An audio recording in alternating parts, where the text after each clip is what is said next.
Bismillahirrahmanirrahim. Assalamualaikum warahmatullahi wabarakatuh.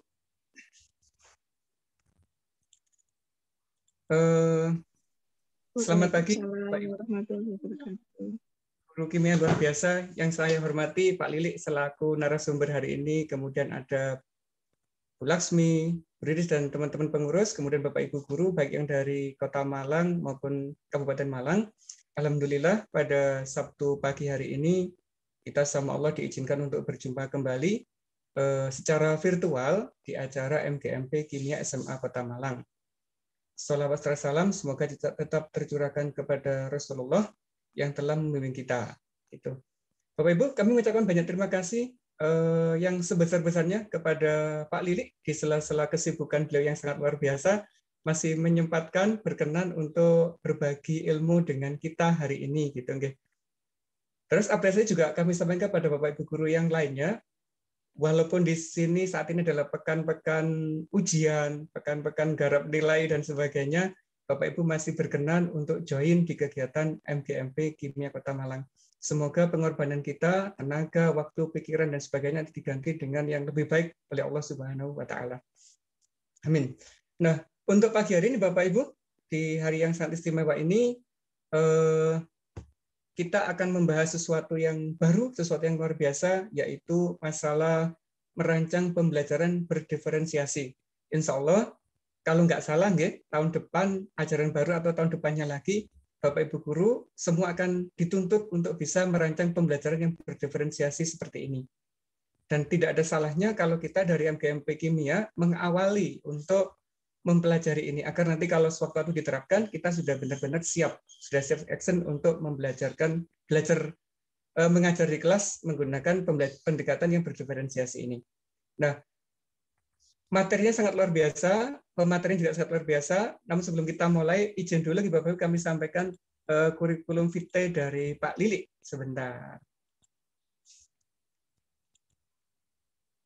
Nah, ini biodata beliau. Pak Lilik Rukisworo, nama lengkapnya, beliau lahir di Bojonegoro 26 November 73. Saat ini beliau bertugas di SMA Negeri 5 Malang. Ini kontak beliau, ada nomor HP, ada email, dan ada karya beliau, ada buku kimia nggih Pak, sama ini kimia juga atau bukan Pak yang kedua nih?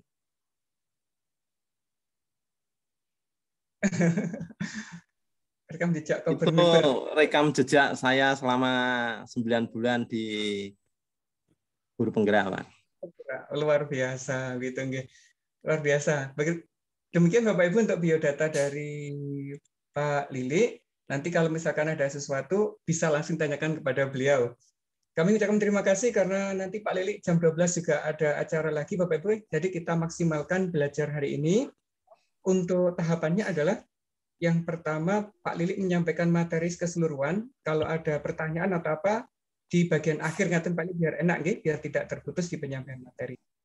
Baik Bapak Ibu, agar lebih efektif, lebih hemat dan sebagainya terhadap waktu, langsung aja materi tentang pembelajaran berdiferensiasi yang disampaikan oleh Pak Lilik. Monggo Pak Lilik, kami serahkan sepenuhnya ke panjenengan. Terima kasih. Selamat pagi Bapak Ibu sekalian. Salam sehat dan bahagia semuanya. Mohon maaf, saya izin untuk share screen dulu.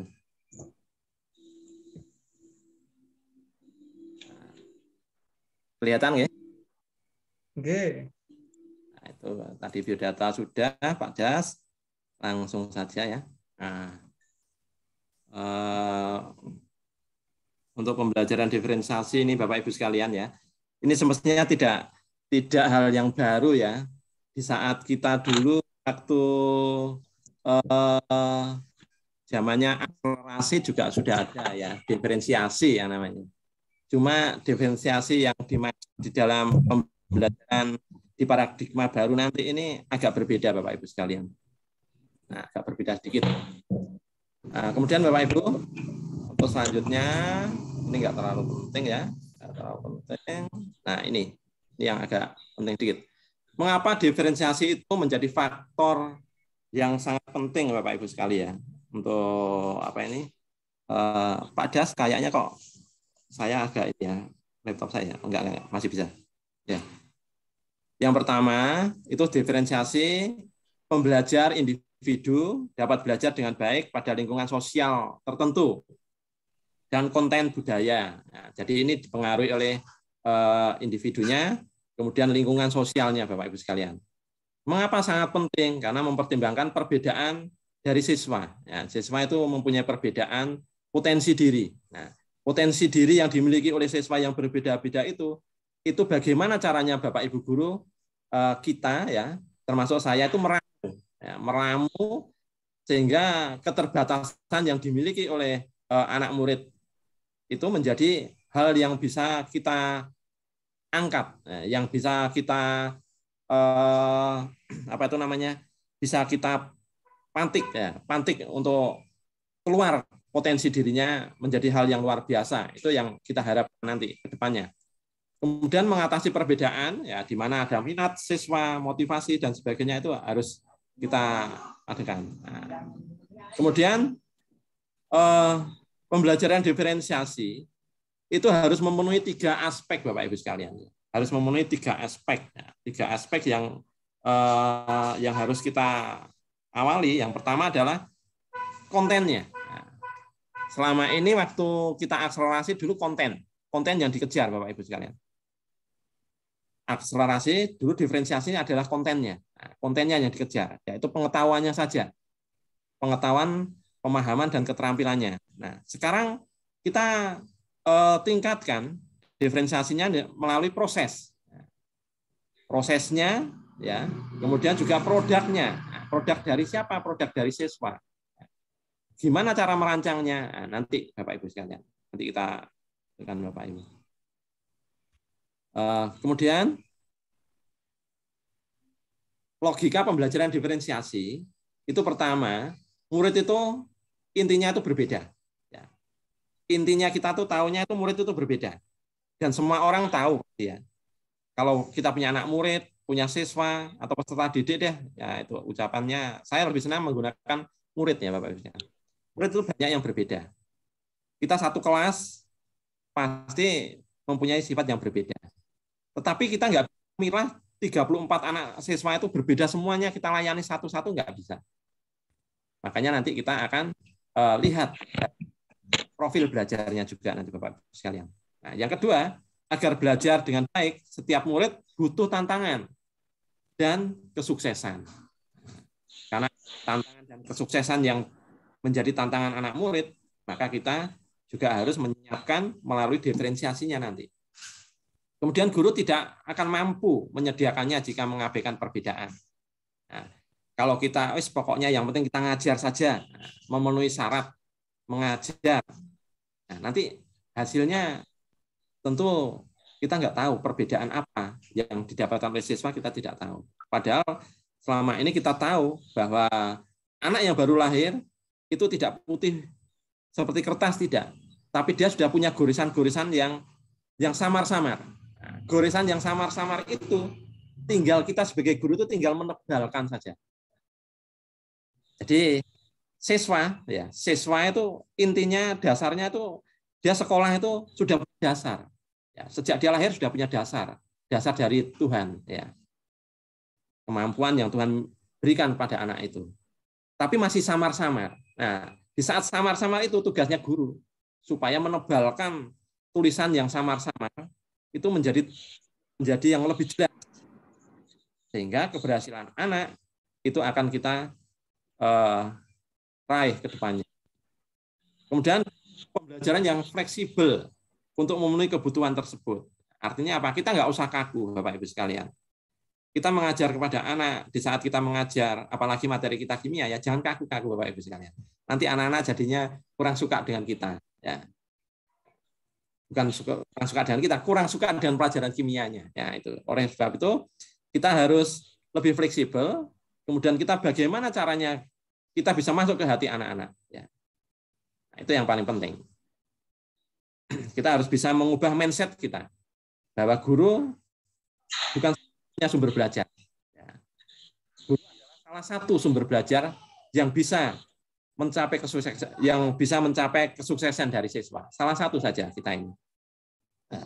Kemudian pembelajaran yang berakar pada lingkungan yang baik itu akan menimbulkan asesmen untuk pembelajaran dan pengelolaan kelas yang fleksibel juga.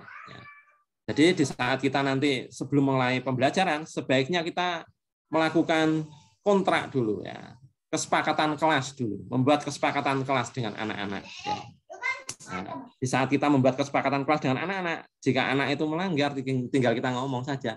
Nah, itu bagaimana? Nah, sehingga anak-anak akan dengan sendirinya dia akan memahami apa yang sudah dibuatnya. Kesepakatan kelas yang kita maksud adalah kesepakatan kelas yang dibuat secara bersama-sama dengan anak-anak. Jadi anak-anak yang menentukan. Anak-anak yang menentukan. Nah, kemudian juga kalau ini nanti akan dibaca sendiri aja ya, Ibu sekalian ya. Perbedaan pembelajaran tradisional dengan diferensiasi ya. Nanti silakan dibaca saja. Saya kasihkan Pak Dasyanto ya. Kalau nanti satu-satu terlalu lama. Intinya nanti di RPP-nya, pembuatan RPP-nya saja. Nah, itu. Nah, Bapak Ibu sekalian ya, tujuan pembelajaran diferensiasi untuk murid ya, itu untuk menumbuhkan secara maksimum ya, secara maksimal. Anak murid itu ditumbuhkan secara maksimal dari posisi belajar mereka saat ini. Nah, kalau misalkan posisinya ada di angka 1, kita harus bisa sampai maksimal di angka 10. Mana caranya? Nah, itu tujuan dari diferensiasi. Ya paling tidak harus 10. Mungkin bisa masuk ke angka 7 dulu atau 8. Kemudian bertahap akhirnya menjadi sempurna. Itu Bapak Ibu Saudara. Nah, kemudian untuk guru. Nah, untuk guru supaya bisa fokus. Ya, guru itu harus bisa menempatkan posisi kita ya. Kita harus bisa membaca anak murid. Kita bisa membaca potensi diri dari anak murid. Intinya di situ ya. Membaca diri anak murid. Bagaimana cara kita bisa membaca potensi diri dari anak murid? Ya tentu kita bisa melalui form ya. Terus juga kita minta bantuan guru BK ya, guru BK terutama hasil tes psikologinya anak-anak. Kemudian juga kita bisa juga melalui hasil tes kita selama ini ya. Nah, itu kita supaya tahu rekam jejak anak ya. Rekam jejak anak itu harus kita tahu dulu. Anak ini kuat mana? Oh, anak ini kuatnya ternyata dia modelnya adalah model yang kalau Bapak Ibu gurunya menjelaskan dia baru mendapatkan nilai yang bagus. Tapi kalau anak-anak itu diajak belajar hanya menonton video saja, nilainya kurang bagus. Tapi di sisi lain, anak-anak itu juga ada yang nilainya bagus. Nah, kita kelompokkan di dalam profil belajarnya, Bapak Ibu sekalian. Itu.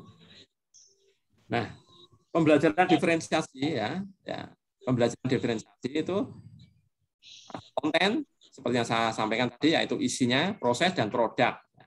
Kebutuhan belajarnya dimulai dari kesiapan belajar dulu. Kemudian minatnya anak. Kemudian belajarnya. Nah, konten, kesiapan anak, ya, yaitu berbasis kesiapan belajarnya anak. Prosesnya mana? Ya, proses berbasis kesiapan belajar dari anak. Produk. Minat. Nah, ini berbasis pada minat, kontennya berbasis pada minat. Kalau profil, berbasis pada profil. Nanti Bapak Ibu sekalian. Oke. Terlalu cepat ini ya? Halo, terlalu cepat? Tidak ya? Terlalu cepat Pak Das? Tidak Pak. Betul Pak, ya. betul. Oke. Oke Pak, aman Pak. Bentar Bapak Ibu, ini sama. Berhenti dulu ya, bentar. Karena dari P4TK Pak Bandi ini ada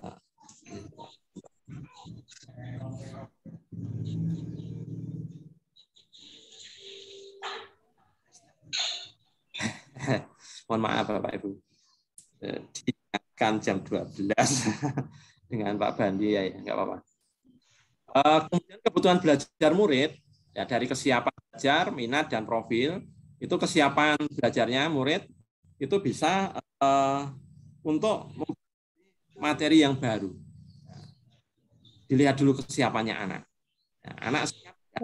Kalau nggak siap, berarti kita harus menyiapkan anak itu supaya anak itu mempunyai kesiapan mental dulu. Ya, kesiapan belajarnya bagaimana, gitu ya. Kemudian dia punya minat nggak? Gitu. Suatu keadaan mental psikologi anak itu harus kita kedepankan ya.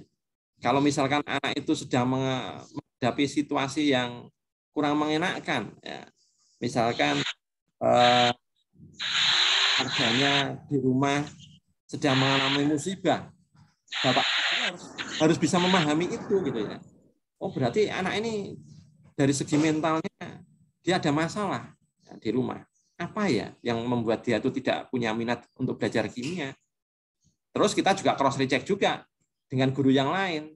Kok tidak ada minatnya? Kenapa ya? Oh, ternyata salah satu anak yang kita hadapi ini ada masalah dalam keluarganya dan sebagainya. Nah, sehingga penyelesaian secara psikologi itu menghasilkan respon yang positif, Bapak Ibu nanti. Nah, kemudian dari profil belajar juga, ya. Ini juga melalui pendekatan yang disenangi anak, ya. Anak itu senangnya apa? Jadi kita itu ke depan tuh harus mengikuti anak. Tapi tanda kutip, Bapak Ibu, ya. Mengikuti anak tapi tanda kutip. Karena anak itu harus merdeka, ya.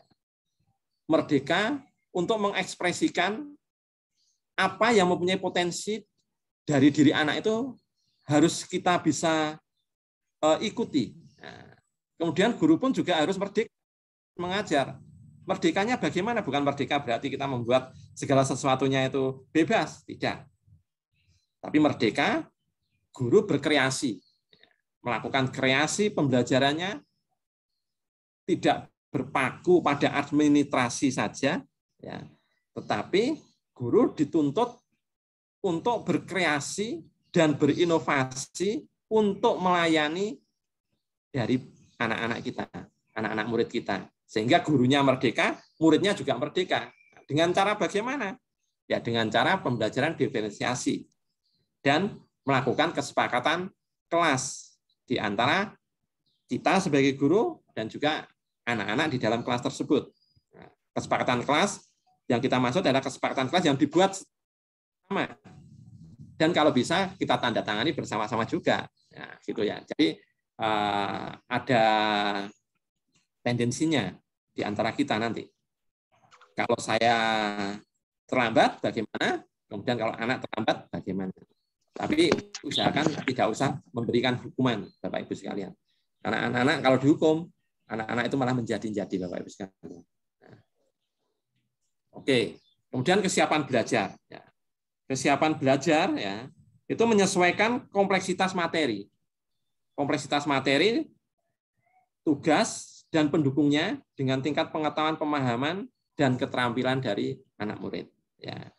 Kemudian minatnya, pemberian pilihan pada murid untuk menentukan bagian dari topik atau materi yang mereka jadikan spesialisasi untuk atau membantu mereka menghubungkan minatnya dengan tujuan yang ingin dicapai. Jadi di saat kita membuat persiapan belajar, ya, tujuan pembelajaran kita yang akan dicapai itu arahnya kemana? Nah, ya, itu kita sinkronkan dengan kita memberikan pilihan pada anak murid. Memang pilihannya agak berat, tapi tidak berat, Bapak Ibu sekalian. Kalau sudah kita jalan itu enak. Ya. Kemudian profilnya, nah, belajar secara umum berarti mendorong murid untuk memahami suatu ide melalui cara belajar yang mereka senangi. Jadi murid itu harus senang. Kalau murid sudah senang belajar dengan kita apa-apain ya senang anaknya gitu ya. Bahkan kita dinanti-nantikan oleh anak murid gitu ya. Kita dinanti-nantikan anak murid gitu ya. Kalau kita nggak masuk, pasti dijabri anak murid. Bapak ada di mana? Ibu ada di mana? Nah, kalau sudah seperti itu, rasanya hati ini bersalah ya. Kalau kita nggak masuk kelas, anak-anak mencari-cari kita. Ya. Nah, kemudian profil belajar. Yang mempengaruhi profil belajar dari anak murid itu tentunya yang pertama pastilah ya pengaruh budaya ya. Pengaruh budaya itu di mana anak itu santai, kemudian juga santainya terstruktur, kemudian anaknya pendiam, ekspresinya bagaimana, personal dan impersonalnya bagaimana. Kemudian juga lingkungan itu juga mempengaruhi. Kalau kita belajar di ruangannya itu pengap, panas, tentunya anak-anak juga merasa tidak nyaman. Gurunya pun juga tidak nyaman, ya itu ya. Kemudian juga tingkat kebisingan. Ya, tapi saya yakin deh, kalau di Kota Malang ini semua SMA tidak bising ya, karena lokasinya sudah kondusif. Masalah pencahayaan juga oke, nggak masalah ya Bapak Ibu sekalian ya.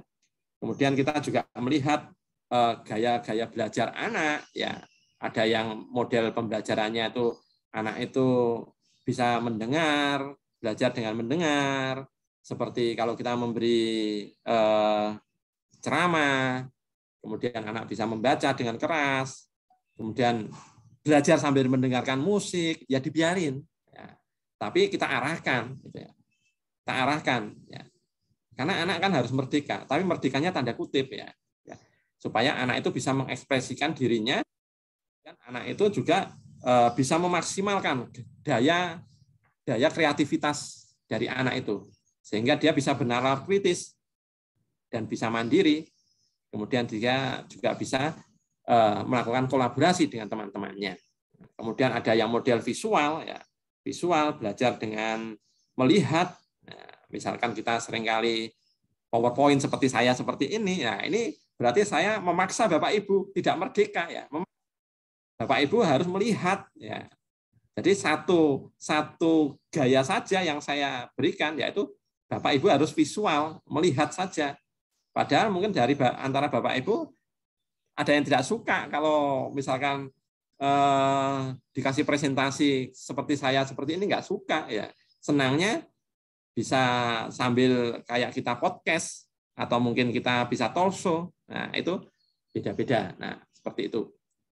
Kemudian ada yang gaya kinestetik, ya, belajar sambil melakukan sesuatu, sambil seperti tadi Bu Iswaning sih ada ikut kimia di UB, juga ikut MGMP, wah berarti salah satu kinestetis berarti, karena melakukan dua hal pekerjaan yang bersamaan ya, itu. Nah, itu bersamaan itu. Nah, seperti saya, ini juga saya juga sedang melakukan bersamaan sambil di kanan, terus dengan kegiatan sana itu ya. Nah, seperti itu Bapak Ibu. Ya. Kemudian tujuan dari semuanya itu, ya tujuan dari keadaan budaya, lingkungan, visual, auditori, kinestetik, dan sebagainya itu semuanya. Itu tujuannya kita akan lakukan pemetaan kebutuhan belajar dari anak murid. Ya. Dari 5 hal ini, ya, nanti Bapak Ibu sekalian, untuk lingkungan dan pengaruh budaya itu nanti saya masukkan dalam bentuk global, ya, bentuknya global. Ya, ada modelnya, ada model global itu nanti. Ya, nanti yang di RPP itu nanti modelnya global. Nah, jadi dari kelima ini ya, dimampatkan jadi 4, yaitu visual, auditori, kinestetik, dan global ya.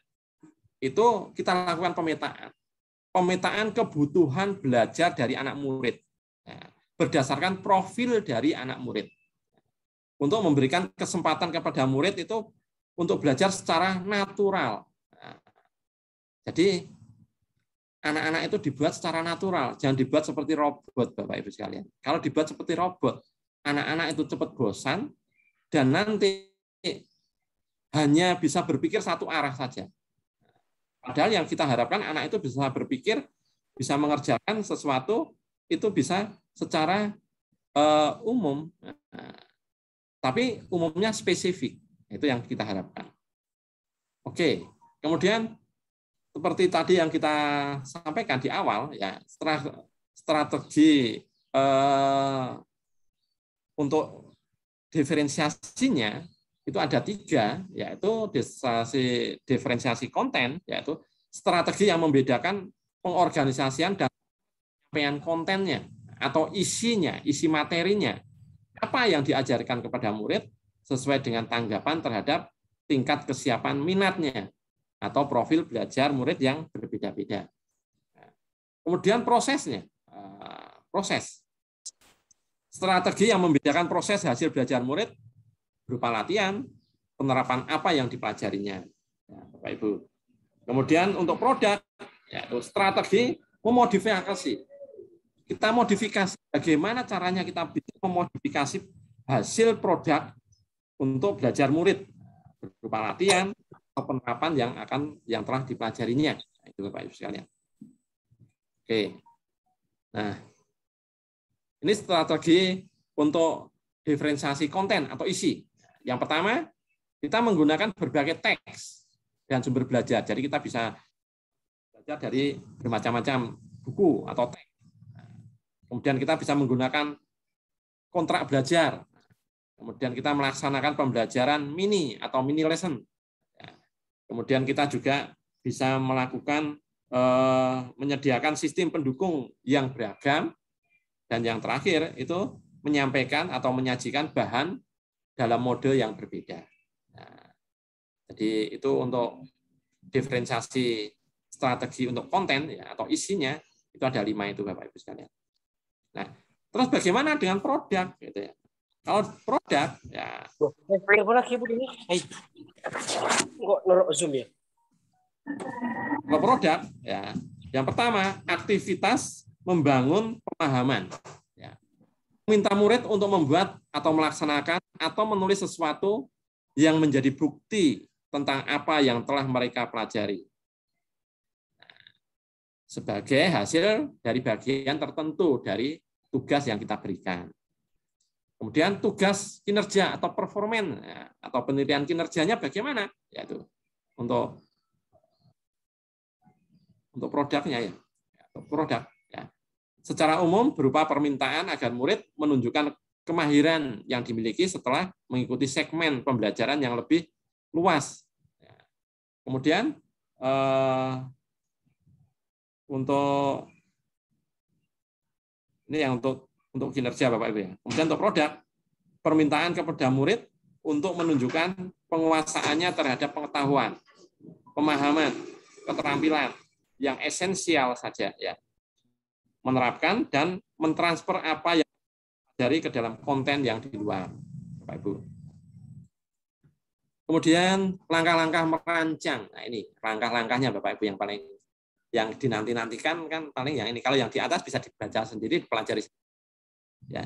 Kalau yang ini mari kita sama-sama nantinya. Yaitu langkah-langkah merancang pembelajaran diferensiasi. Yang pertama tetap kita menetapkan tujuan pembelajaran.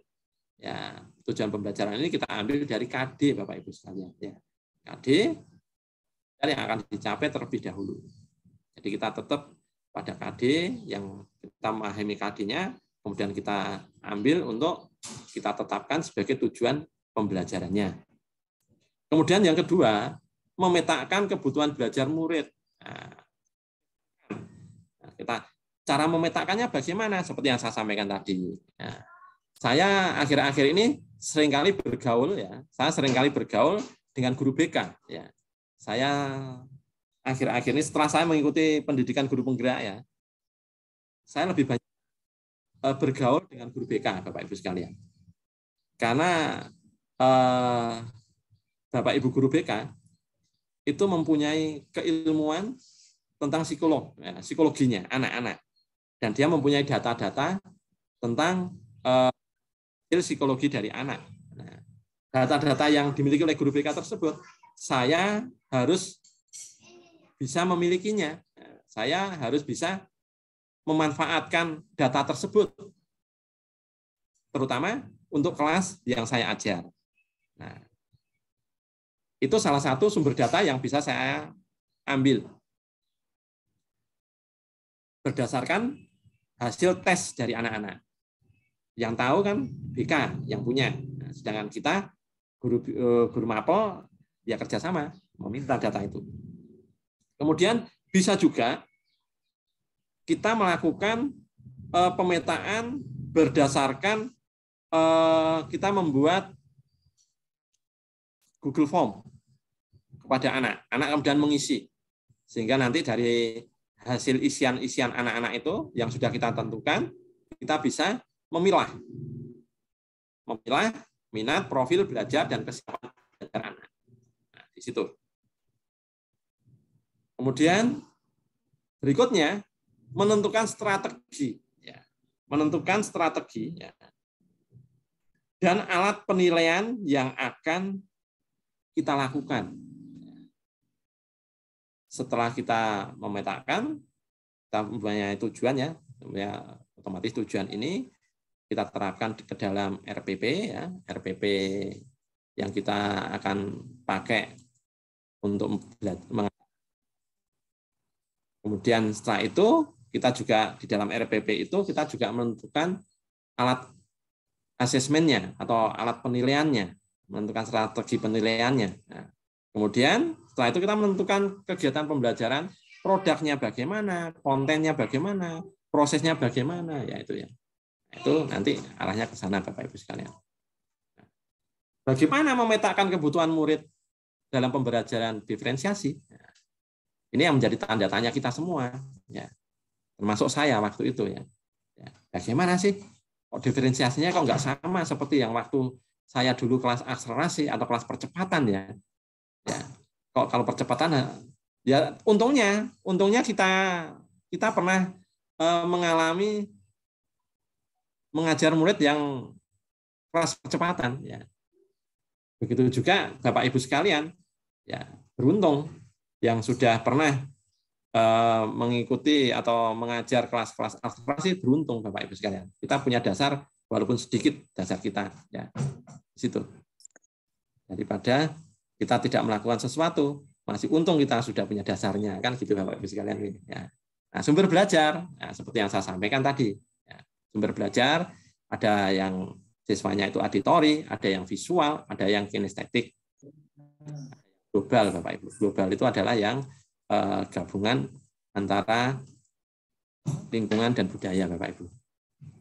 Nah, kemudian jenis diferensiasi. Nah, diferensiasi dan sumbernya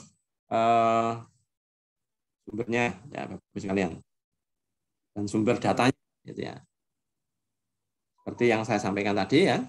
Ya, kita bisa juga mengambil kesiapan belajar anak itu sumber datanya dari hasil penilaian harian boleh, atau hasil ulangan sebelumnya boleh, ya, atau kita melakukan pretest boleh, ya, bisa. Kesiapan belajar anak, kita mengetahui anak untuk materi hidrolisis, misalkan kita kasih pretest dulu. Oh ternyata anak-anak itu kesiapannya dasarnya itu ada di kategori D misalkan, atau kategori kurang misalkan. Atau sudah masuk kategori cukup, nah, sekian persen cukup, sekian persen kurang misalkan. Tapi kalau kita pretestnya itu anak-anak sudah hasilnya sudah sangat baik semua, ya syukur puji Tuhan, ya tinggal kita lanjutkan materi berikutnya saja, nah, kan gitu.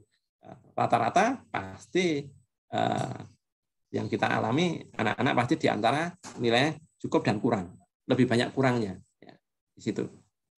Karena banyak yang kurang, maka kita harus menyiapkan kesiapan belajar anak-anak itu nantinya. Kemudian dari minat. Nah, minat ini seperti yang saya sampaikan tadi, ya kita bisa ambil dari angket. Kita bisa ambil dari angket.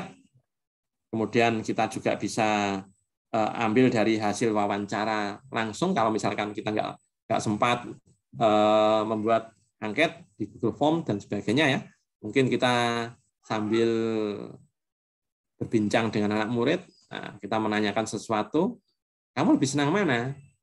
Kalau kalian belajar itu lebih mudah paham kalau dijelaskan dengan ceramah, atau kamu melihat video, atau kamu mendengarkan, nah, begitu Bapak Ibu sekalian. Atau kamu lebih senang menulis, atau mungkin kamu lebih senang seni, dan sebagainya. Nah, itu nanti kita bisa arahkan. Oh, kalau anaknya ini senang seni, berarti kita bisa arahkan. Tugas-tugasnya bisa dalam bentuk mungkin bisa bentuk puisinya, atau mungkin bisa bentuk syair lagunya, nah, gitu bisa. Kemudian profil belajar, sama ya, angket belajar, gaya belajar, hasil wawancara dan hasil observasi. Nah, kemudian ini diferensiasi berdasarkan minat, ya. Ini diferensiasi berdasarkan minat murid, ya, berdasarkan minat murid, kegiatan penugasan, ya. ini saya ambil dari Pak Desna ya, dari Pak Desna ya. Itu ada ABC, DE, ini nama-nama siswa, kemudian ada yang kita petakan dalam 3 ranah ya. Anak yang senang bahasa, senang sains, dan senang seni. Setelah kita lakukan pemetaan melalui angket atau mungkin wawancara, nama-namanya anak bisa ABCDE dan sebagainya. Nah, kemudian apa yang harus dilakukan? Produknya bagaimana ya? Produk berarti siswa mempresentasikan sumber daya alam misalkan ya, yang ada di sekitar tempat tinggalnya, misalkan seperti itu. Kemudian proses kalau anak-anak yang bahasa bagaimana? Anak-anak yang senang bahasa, siswa membuat puisi tentang sumber daya alam. Misalkan seperti itu. Kalau yang sains bagaimana? Siswa membuat klasifikasi tumbuhan dan hewan yang ada di lingkungan alam sekitarnya. Kemudian yang seni bagaimana? Siswa membuat gambar atau komik sederhana tentang alam sekitarnya. Itu kira itu ini nggak perlu saya, nggak perlu ya. Nggak perlu. Nah, sekarang yang RPP ini Bapak Ibu saya. Ini ya perlu sih, ini perlu Bapak Ibu, ini perlu, penting ya. Dua ini perlu ya. Artinya untuk saya jelaskan di sini Bapak Ibu tidak perlu karena Bapak Ibu mungkin bisa membaca dan ngerti ya. Yang ini aja untuk mempersingkat waktu nanti ya. RPP diferensiasi perlu dipahami oleh semua Bapak Ibu sekalian ya. RPP diferensiasi itu sama dengan RPP yang lainnya. Ini bukan RPP yang baru ya. Modelnya ya namanya RPP ya sama ya RPP ya, seperti itu RPP-nya ya. Dan tidak paten. RPP-nya tidak paten. Karena kita adalah sekolah yang merdeka. Nah, kemarin Pak Kasiman menyampaikan ya, Pak Kasiman itu adalah kepala sekolahnya guru penggerak ya, dan kepala sekolahnya sekolah penggerak Bapak Ibu sekalian ya. Itu menyampaikan sampaikan kepada Bapak Ibu sekalian ya, di saat Bapak Ibu melakukan sosialisasi kayak atau mungkin dari narasumber dan sebagainya ya. Ya. Kalau ada kampus merdeka maka ada sekolah yang merdeka juga. Nah,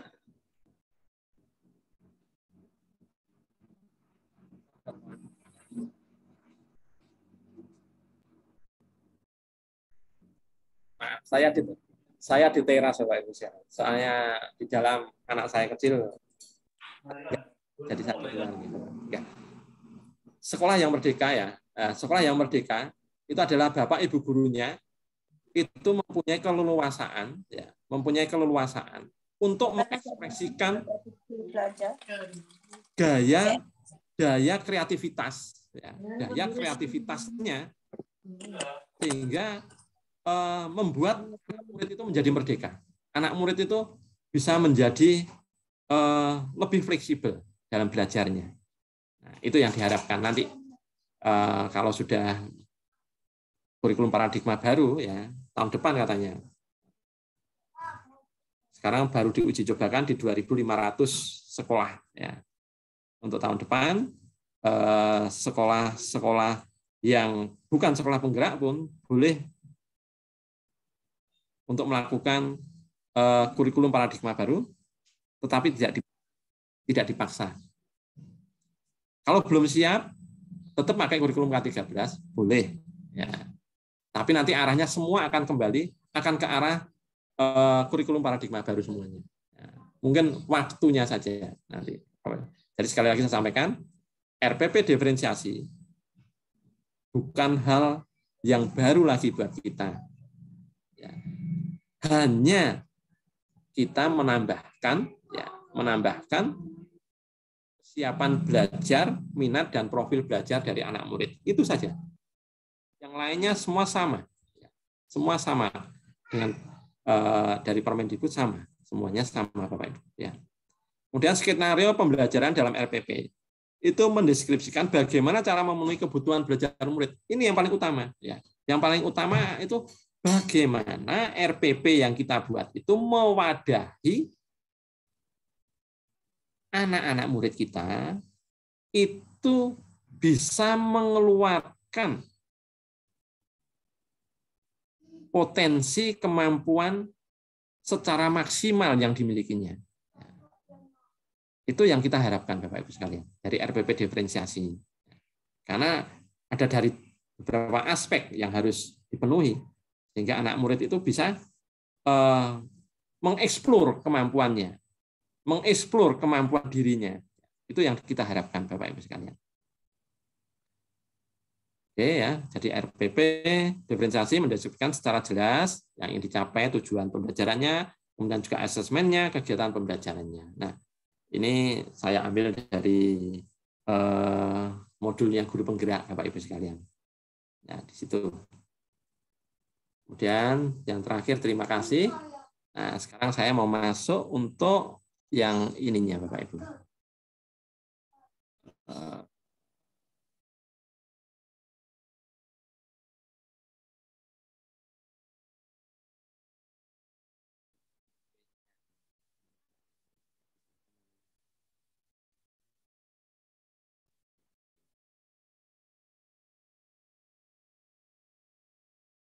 Begini Bapak Ibu sekalian, ini ada contoh. Ini contoh Bapak Ibu. Contoh, tapi tidak sempurna. Ya, karena yang sempurna itu hanya milik Tuhan saja ya. Ya. Saya juga belajar di sini. Ya, nanti ada teman saya di sini, ada Bu Evi dari Sabilillah ya. Syukur-syukur kalau Bu Loh sudah masuk ya, nanti bisa saling menguatkan ya. Ya, Bu Loh dengan Bu Evi, Bu Evi. Ya, itu Bu Evi. Itu Bapak Ibu sekalian. Ini teman-teman saya ya, teman-teman saya di komunitas guru penggerak Bapak Ibu. Ini RPP berdiferensiasi yang saya coba buat Bapak Ibu. Ya. Jadi di saat saya melakukan pemetaan ya, pemetaan kebutuhan belajar kelas B4. Nah, saat itu kelas B4. Kelasnya saat itu saya tidak punya kelas Bapak Ibu sekalian. Saya pindah di SMA 5 itu per 1 Februari 2021. Tapi saya mulai aktif tanggal 8 Februari 2021. Sebelumnya saya di SMA 2. Ya. Setelah saya masuk di SMA 5, saya tidak punya kelas Bapak Ibu. Kelas saya kelas 12. Kelas 12 sudah tidak ada pelajaran lagi ya, sudah persiapan ujian praktek dan sebagainya, persiapan US dan sebagainya ya. Itu tidak ada kelasnya saya. Nah, akhirnya saya melakukan kolaborasi dengan saudara perempuan saya, yaitu Bu Desak ya. Nah, saya minta tolong Bu Desak, saya pinjam kelasnya karena waktu itu ini tuntutan saya harus mengajar yang namanya waktu itu adalah RPP berdiferensiasi terintegrasi dengan kompetensi sosial emosional, nah, KSE Bapak Ibu sekalian. Nah, nanti kalau Pak Das nanti kalau misalkan ada waktu lagi kapan-kapan ada RPP lagi yang namanya RPP diferensiasi terintegrasi pembelajaran sosial emosional Pak Das. Nah, penting untuk Bapak Ibu guru semua Pak Das. Nah, itu nanti kalau misalkan ada waktu, tidak harus saya, bisa juga Bu Evi, bisa juga Bu Loh. Ya, saya lebih senang memanggil Bu Loh karena terbiasa panggilnya Bu Loh, bukan Bu Murni ya. Itu. Nah, itu nanti dikasih waktu bisa nanti ke depannya itu teman-teman saya. Itu. Nah, ini di saat itu saya tuntutan dan harus mengupload di YouTube ya. Di YouTube pembelajarannya kita upload di YouTube ya. Jadi kita kalau di guru penggerak itu harus jadi YouTuber. Jadi YouTube saya banyak juga di YouTube ya. Kemudian juga Bu Loh juga banyak, Bu Evi juga banyak ya. Nanti Bu Lala ini menyusul jadi YouTuber ya, nanti di situ ya. Nah, setiap itu harus kita upload di sana Bapak Ibu. Nah, nanti kita mendapatkan umpan balik dari sana untuk penyempurnaan itu ya.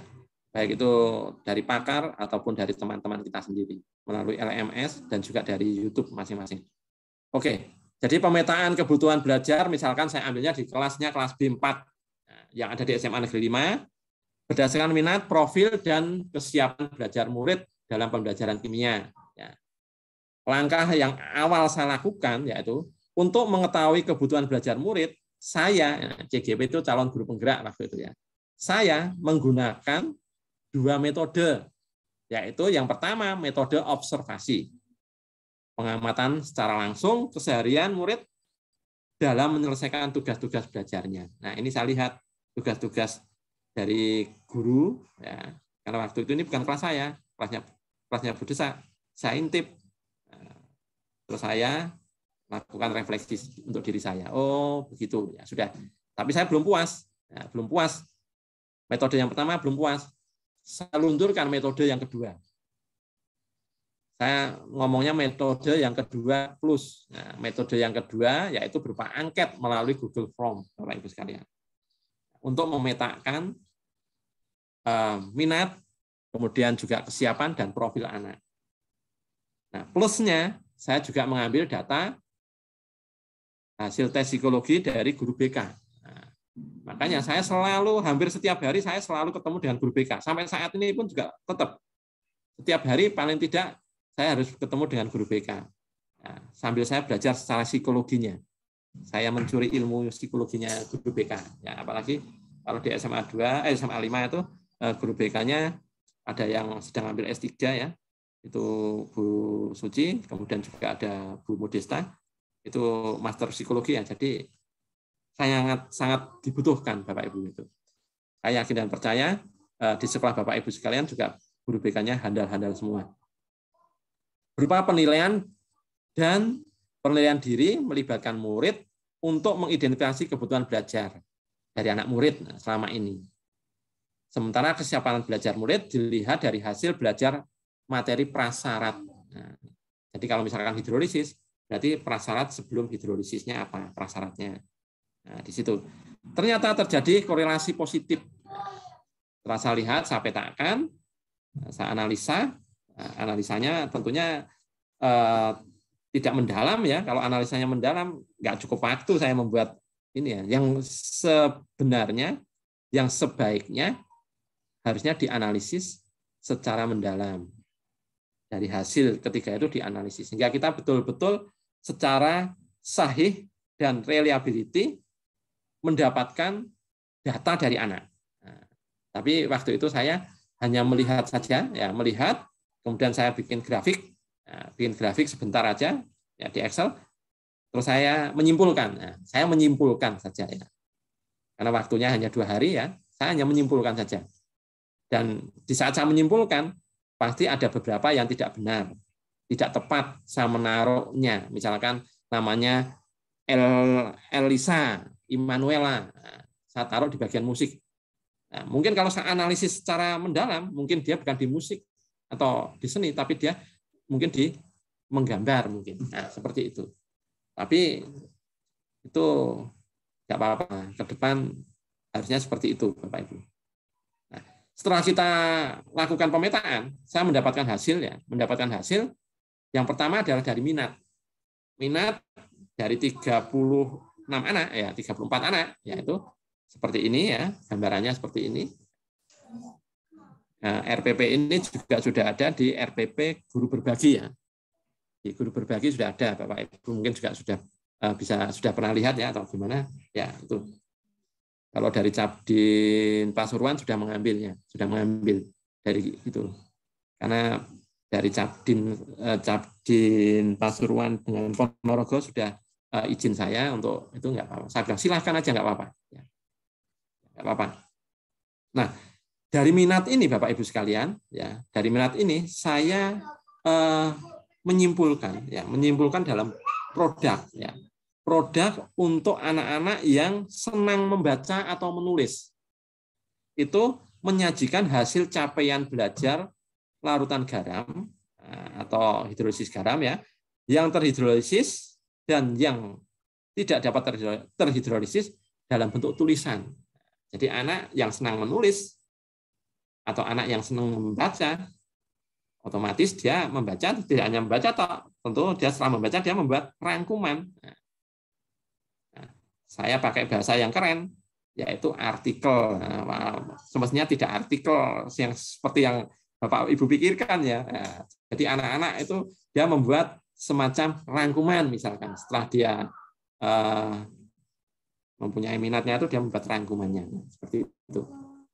Saya lebih keren, saya kasih artikel gitu. Padahal ya semestinya tidak artikel. Kemudian anak-anak yang masuk dalam pemetaan menggambar atau melukis, itu produknya bagaimana nanti? Ya, yaitu menyajikan hasil capaian belajar itu dapat terlihat dalam bentuk peta konsep. Mungkin dia bisa membuat peta konsep atau bisa membuat infografis. Nah, dia merangkum, mungkin rangkumannya tidak bentuk tulisan, tapi bentuknya infografis, Bapak Ibu sekalian. Dibuat infografis. Boleh. Dia membuat catatan yang indah, membuat poster, boleh. Syukur-syukur bisa membuat komik. Ya.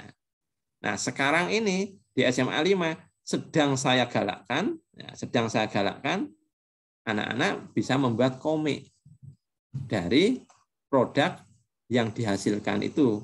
Sehingga dari komik-komik itu, Bapak Ibu sekalian, ya, kalau nanti dari beberapa materi, misalkan nanti dalam 1 semester, dan itu kita cetak,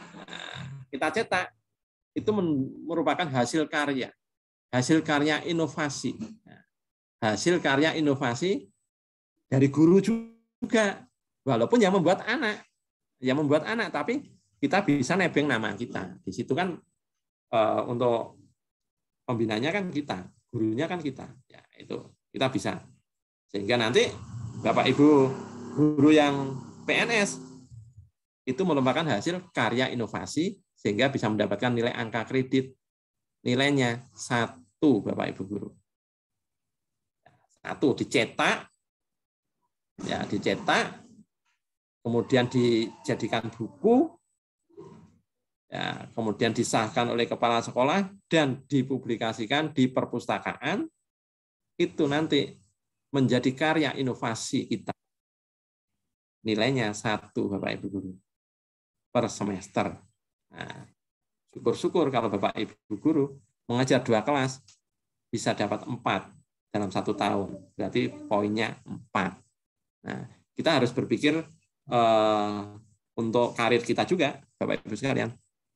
Nah, kemudian bagaimana dengan anak-anak yang kita peta musik atau dia kesenian, senang musik misalkan ya. Produknya bagaimana? Kita siapkan produknya, nanti arahnya anak-anak yang itu bisa membuat puisi seperti yang saya sebutkan tadi, kemudian bisa membuat lirik lagu, kemudian juga bisa membuat video-video animasi. Nah, seperti itu. Kan anak-anak kan bisa membuat ponton atau apa. Maaf Bapak Ibu, saya tak minum dulu.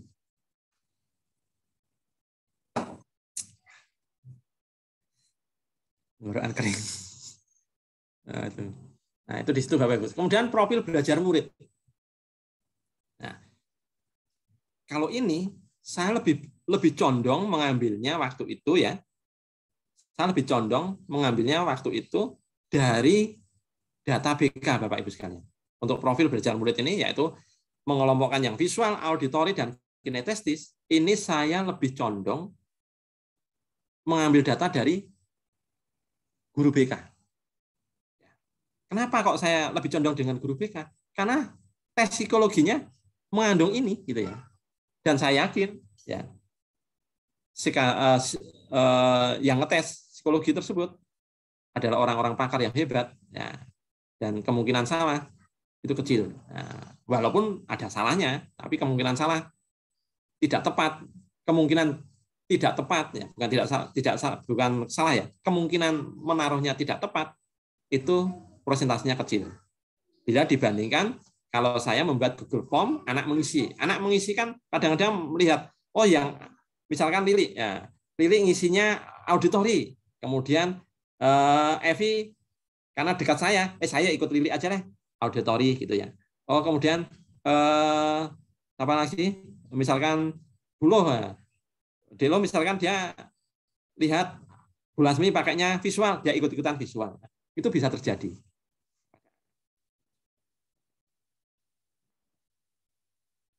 Sebab itu untuk profil belajar ini saya lebih condong menggunakan data dari guru BK Bapak Ibu sekalian.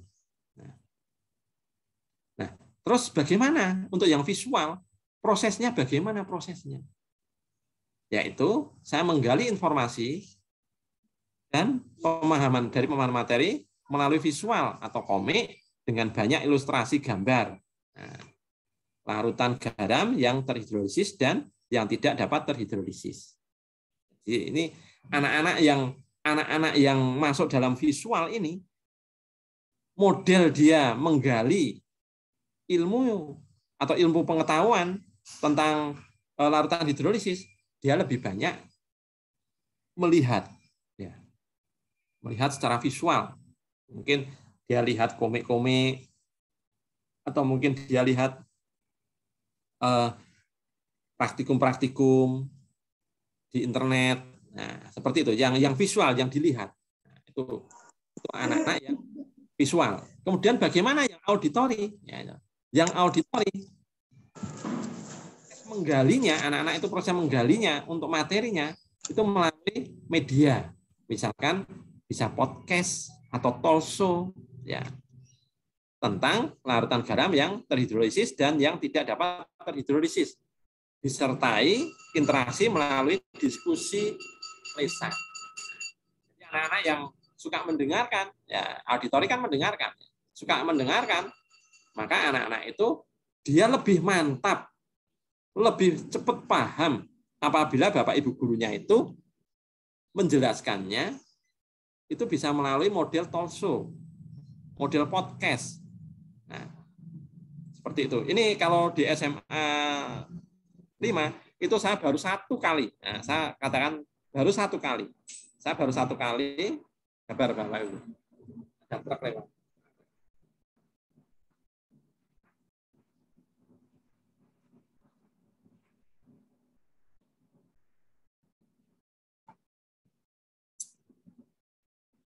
Ini baru 1 kali saya lakukan Bapak Ibu. Nah, anak-anak senang, ya. Anak-anak senang dengan model talk show itu senang. Model podcast itu senang, ya. Jadi dia punya laporannya buat podcast itu ada di HP saya. Itu laporannya ada. Nah, itu anak-anak itu ternyata pinter. Jadi yang biasanya anak itu pendiam gitu ya.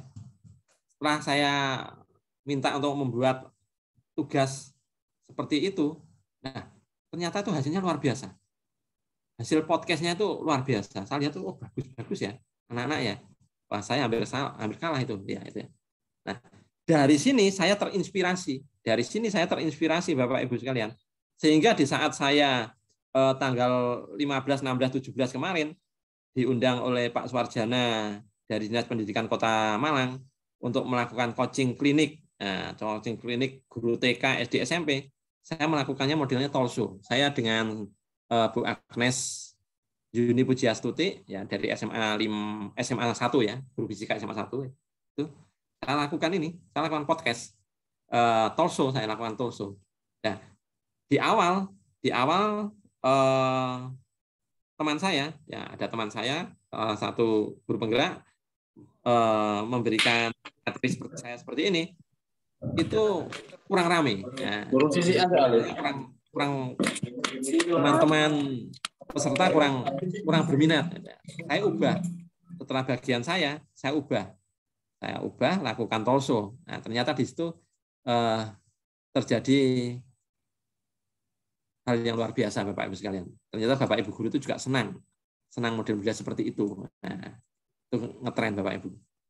Nah, sekarang saya pun juga lebih banyak seperti itu. Ya. Kemudian menggali untuk yang kinestetik, ya, menggali informasinya siswa itu bagaimana, yaitu dia melakukan percobaan sederhana, ya, melakukan percobaan sederhana sebagai untuk keterampilannya dia. Ya. Kemudian yang terakhir yaitu kesiapan belajar. Nah, kesiapan belajar di awal. Nah, ini sebetulnya letaknya di atas ini Bapak, kesiapan belajar. Ya.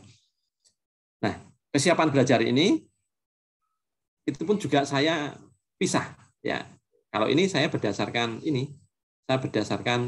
dari wawancara dan juga angket Bapak Ibu sekalian. Ini. Kesiapan belajar yang pertama dapat menentukan senyawa garam yang terhidrolisis dan yang tidak dapat terhidrolisis dengan cepat dan tepat. Nah, siswa yang cepat bisa menentukan, oh ini hidrolisis, oh ini tidak terhidrolisis, cepat. Ini pengakuannya anak-anak. Nah, di sini catat. Ya. Kemudian dapat menentukan senyawa garam terhidrolisis dan tidak terhidrolisis, ya, dengan dapat dengan cepat dan tepat, harus melihat buku. Nah, tapi ini anaknya masih melihat buku dulu. Ya. Dia bisa menjawab cepat dan tepat, benar, tapi dia masih melihat buku. Artinya apa? Artinya anak ini belum yakin, ya, benar nggak ya? Nah, itu. Tapi kalau anak-anaknya di kelompok pertama ini, dia lihat langsung, nah gitu. Punya PD, anaknya PD gitu. Tapi kalau yang kolom kedua ini tidak, dia harus meyakinkan dulu. Atau mungkin dia yakin, tanya temannya, betul kok ini kok, betul kok gitu ya. Nah, meyakinkan dulu, seperti itu. Kemudian kolom ketiga yaitu perlu bimbingan khusus dalam menentukan senyawa garam yang terhidrolisis dan tidak terhidrolisis dengan cepat dan tepat. Artinya apa? Anak-anak ini adalah anak-anak yang dia menjawab tapi salah. Gitu. Jadi kalau dia jawabnya salah, berarti perlu bimbingan. Nah, pengakuannya seperti ini. Ini di awal.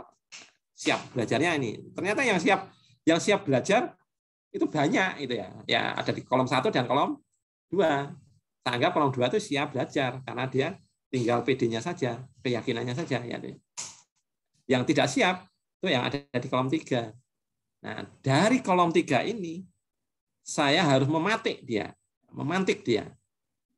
supaya kesiapan belajarnya bisa terdongkrak ke kolom 2 atau ke kolom 3. Dari kolom 2 mengarah ke kolom 1. Dari kolom 3 bisa diarahkan ke kolom 2. Nah, itu yang kita lakukan. Nah, sekarang prosesnya bagaimana? Prosesnya.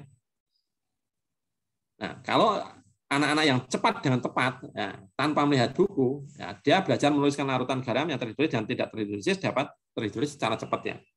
Terus kalau yang masih melihat buku, ya tetap ada bimbingan. Nah, bimbingan itu kita arahkan nanti bisa masuk ke kolom 1. Itu yang saya maksud seperti itu. Begitu juga dengan yang kolom 3 tadi perlu bimbingan khusus supaya dia masuk ke kolom 2 dan kolom 1. Itu maksudnya. Nah, dari pemetaan ini Bapak Ibu sekalian, digunakan sebagai dasar, ya, saya gunakan sebagai dasar untuk merancang rencana pelaksanaan pembelajaran atau RPP berdiferensiasi pada materi hidrolisis larutan garam. Nah, Bapak Ibu sekalian, nah RPP-nya kayak seperti ini. Nah, ini RPP-nya Bapak Ibu. RPP-nya modelnya seperti ini. Jadi kita tetap harus memberi identitas ya, identitas kita sebagai di mana identitas tetap ada ya, identitasnya. Kemudian kita juga harus mempunyai KD ya, KD-nya Bapak Ibu, KD harus kita tulis KD-nya ya. Kita tulis boleh ya. Kemudian IPK-nya juga kita tulis ya. Nah, tujuan pembelajaran ini yang akan kita capai kita tulis juga. Kemudian sumber belajarnya kita tulis. Nah, kegiatan pembelajaran ini yang wajib harus ada. Wajib harus ada ya. Kalau RPP Merdeka yang paling penting adalah kegiatan pembelajaran ini. Pendahuluan, kegiatan inti dan penutup itu harus ada. Nah, di situ Bapak Ibu sekalian. Sedang yang lain-lain boleh ditulis, boleh tidak. Tapi supaya kita di RPP itu kita tuh tahu tujuan dari kita belajar mengajar, kita tulis saja. Ya itu saran. Biasanya saran seperti ini kita beri masukan ya. Seperti itu. Tapi identitas penting, harus ditulis Bapak Ibu, identitas sekolahnya itu ya. Nah, terus kegiatan inti nah, itu ada 2, yaitu model sinkronus dan asinkronus, Bapak Ibu sekalian. Walaupun kita tatap muka, ya, kan tidak semua siswa dalam satu kelas semua tatap muka, Bapak Ibu sekalian, nggak bisa nggak bisa asinkronus semua kan, gitu. Nah, kan otomatis kan kita tetap melayani yang daring, yang di rumah juga, gitu ya, dan juga melayani yang di sekolah juga. Nah itu, Pak Ibu, yang saat ini kita hidup di dalam pandemi ini adalah Bapak Ibu guru yang hebat semua. Bisa dibayangkan mengajar di dua tempat yang berbeda secara bersamaan. Ini hal yang luar biasa. Tidak semua orang bisa lakukan ini, Bapak Ibu sekalian. Nah, Bapak Ibu guru adalah guru-guru yang hebat karena bisa melakukan ini semuanya. Ya, melayani anak kita yang di rumah, belajar yang di rumah, melayani anak-anak belajar yang di sekolah juga. Nah, ini adalah model pembelajarannya, Bapak Ibu sekalian ya. Nah, nanti arahnya yang di sini, ya, menganalisis murid untuk belajar. Nah, murid diminta untuk merancang prosedur dan melakukan percobaan larutan hidrolisis garam yang ada di rumah. Nah, ini belajarnya yang di rumah, Bapak Ibu sekalian. Nah, saya pun menyadari, ya, siswa sebelum ini kan dia harus berliterasi dulu, membaca dulu, ya, dan siap mengatasi masalah dengan cara belajarnya. Nah, di saat anak-anak saya menyiapkan belajar ini, itu kan secara psikologinya kan harus tahan. Makanya Bapak Ibu guru, jangan heran kalau ada anak-anak yang belum mengumpulkan tugasnya. Karena dia mempunyai ketahanan psikologinya rendah. Ya, supaya anak-anak itu bisa untuk mengumpulkan tugas-tugasnya, ya kita dorong kekuatan psikologinya anak menjadi kuat untuk menyadari bahwa belajar itu penting, tugas itu penting. Nah, di situ Bapak Ibu. Itu pendekatannya kita nanti. Nah, kemudian di sini ada keterangan, ya, ada keterangannya, ya. Murid dengan gaya belajar visual dibantu dengan memberikan contoh video. Nah, jadi saya mengirim video ke anak percobaan. Nah, kalau kami di SMA 5, ya saya di SMA 5, yaitu di saat kita praktikum, anak-anak yang separuh praktikum, yang satu kan di rumah. Nah, anak-anak itu tidak streaming, Bapak Ibu. Kalau streaming, anak-anak keberatan karena katanya datanya nanti cepat habis, gitu ya. Ya oke lah, nggak apa-apa. Nah, jadi dia video, anak-anak itu mau video dulu, kemudian habis itu video itu dikompilasi dan dikasih keterangan dan sebagainya. Nah itu, nah, nanti linknya dikirim ke grup, sehingga anak-anak yang di rumah dia bisa melihat sehingga dia bisa melakukan percobaan juga di rumah, tapi secara sederhana yang dimilikinya. Itu di situ. Dan membuat laporannya. Begitu juga yang auditori juga sama. Ya, itu bisa melakukan podcast dan sebagainya. Nah, kemudian yang kinestetik sesuai LKPD, percobaan lakukan sesuai LKPD-nya. Kemudian yang untuk asinkronus, di saat asinkronus Bapak Ibu sekalian, ya, itu juga sama ya Bapak Ibu. Ini kita juga murid ya membimbing penyelidikan individu maupun kelompok. Nah, ini di saat anak-anak praktek itu Bapak Ibu sekalian, kita menerapkan profil pelajar Pancasila, di mana anak-anak dilatih untuk bergotong royong dengan teman-temannya. Kemudian juga dia harus bisa berkolaborasi, bekerja sama dengan teman-temannya, dengan cara membuat video, kemudian dia kirim ke temannya. Nah, itu salah satu rasa empati kita juga kepada murid-murid yang lain. Karena dia beruntung di saat dia masuk ada praktikum. Anak yang tidak masuk, jadwalnya yang 50% di rumah, tidak secara langsung dibimbing oleh gurunya. Nah, seperti itu. Nah, kemudian hasil karya, nah, mengembangkan dan menyajikan hasil karya. Murid diminta untuk menyajikan dan data hasil percobaan dengan menuliskan persamaan reaksi hidrolisis garamnya. Nah, ini pun juga ada yang auditory. Nah, di situ Bapak Ibu sekalian ya, murid dengan gaya belajar visual ya, menyajikan data melalui infografis. Yang dia melihat bisa infografis boleh, kemudian dia bisa membentuk PPT juga boleh ya. Kemudian kolase foto boleh, catatan indah boleh, desain presentasi ya seperti tadi poster boleh, atau mind mapping atau yang lainnya boleh ya itu Bapak Ibu. Kemudian juga yang kita mewadahi anak-anak yang auditori juga, yaitu dia bisa menyajikan datanya ya, melalui rekaman diskusi lisan dengan temannya, karena dia kan senangannya mendengar. Seperti itu. Nah, bisa juga pakai voice note. Jadi anak-anak nggak apa-apa ya. Kemudian juga storytelling juga nggak apa-apa. Dia membuat lagu juga nggak apa-apa, membuat puisi juga nggak apa-apa ya itu ya. Saya punya puisi-puisi banyak tentang kimia Bapak Ibu.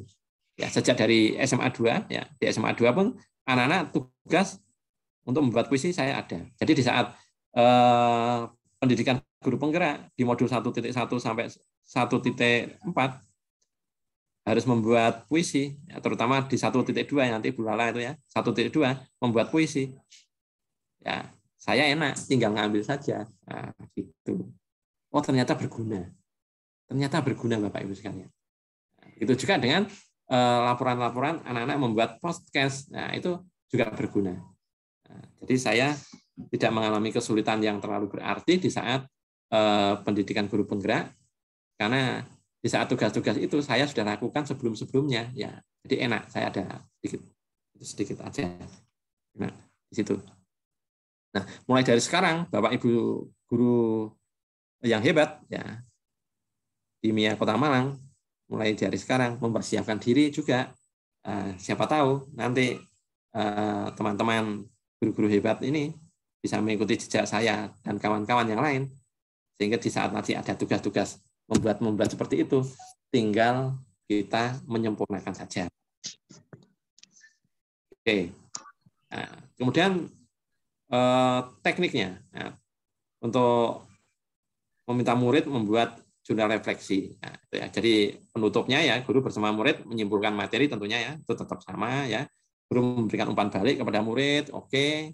Jadi setelah itu kita refleksi. Refleksi ini wajib kita lakukan. Mengajar tanpa refleksi sia-sia Bapak Ibu sekalian. Ya.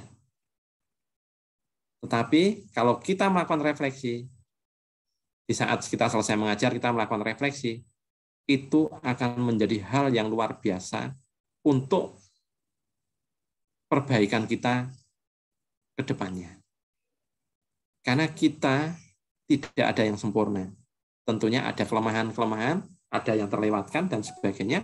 Di saat kita menyiapkan, ada yang ketinggalan, dan sebagainya. Nah, di saat refleksi itulah, umpan balik yang diberikan oleh murid kepada kita menjadi refleksi kita untuk perbaikan kita ke depan. Sehingga kita mengajar ke kelas lain menjadi lebih sempurna.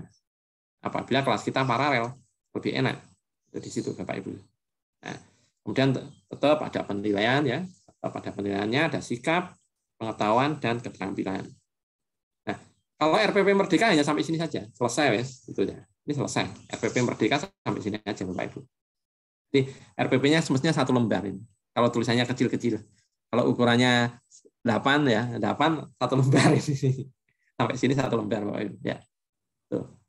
Nah, lampirannya seperti ini Bapak Ibu. Ini lampiran. Lampiran ini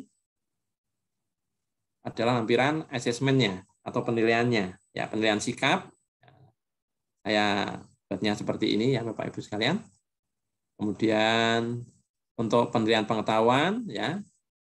Ini saya pisahkan ya. Saya pisahkan Bapak Ibu. Menurut gaya belajar, profil belajarnya yaitu ada yang visual, ada yang auditori, ada yang kinestetik. Saya pisahkan. Ya, dan tagihan-tagihannya pun saya sesuaikan dengan anak-anak punya profil gaya belajarnya. Tentunya Bapak Ibu akan bertanya, kalau misalkan anak-anak ternyata yang dianggap Pak Lili itu visual, ternyata dia mengumpulkan tugasnya dia bentuknya auditori bagaimana? Ya nggak apa-apa. Bisa jadi saya yang salah di saat saya memetakan. Nah, kan begitu. Jadi jawabannya boleh. Jadi tidak harus yang visual, dia membuat penugasannya modelnya visual. Yang auditori harus model auditori. Tidak. Kinestetik harus kinestetik. Tidak. Bisa jadi saya saat memetakan anak itu yang salah. Seharusnya anak ini kinestetik, saya masukkan di auditori. Nah, namanya juga saya manusia, jadi masih ada yang belum sempurna. Ya, di situ.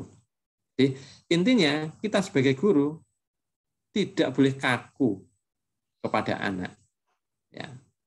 Kita memberikan keluasan, fleksibilitas kepada anak. Jadi anak merdeka, gurunya pun juga merdeka. Merdeka dalam arti tanda kutip, yaitu merdeka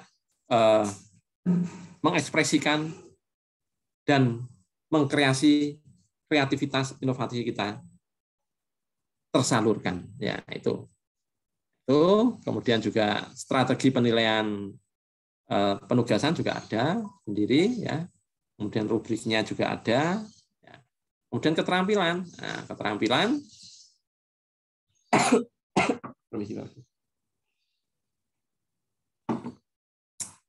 keterampilan ini juga ada sendiri Bapak Ibu, ya. Buatnya seperti ini, ya. Nanti ada itu, nanti ya seperti itu. Oke. Ini yang bisa saya sampaikan. Untuk selanjutnya, monggo Pak Das. Baik, terima kasih Pak Lili. Luar biasa ini Pak.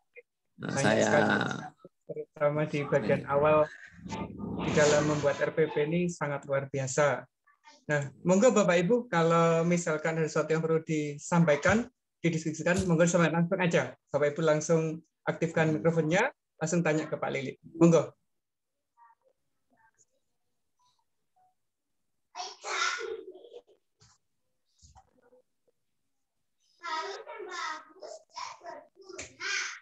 Kayaknya masih belum ada nih Pak Lili. Sudah jelas semua. Padahal nanti itu di-share di grup aja Pak Das supaya teman-teman bisa lihat. Oh, enggak, Pak.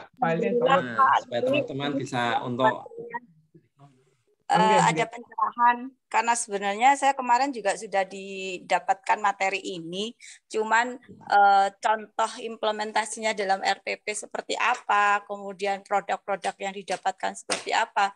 Saya mengerjakan tugas kemarin itu juga masih awang-awang. Tapi kalau ini tadi sudah alhamdulillah punya gambaran jadinya. Amin, amin Bu. Ya. Luar biasa, berarti sangat tepat sekali. Ya, betul Pak. Kalau saya kali ini yang saya dapat betul-betul, oh ini toh maksudnya kemarin yang harus saya kerjakan gitu. Lah saya kemarin itu kerjakan tugas ya asal saja pokoknya jadi gitu.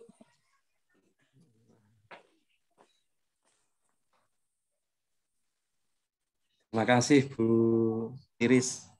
Nggih, matur nuwun sangat Pak Lili. Nggih. Sudah jelas ini maksudnya berarti. Iya. Pak Sultan ada Bu di SMA 4 Bu. Nggih, Pak Sultan ya.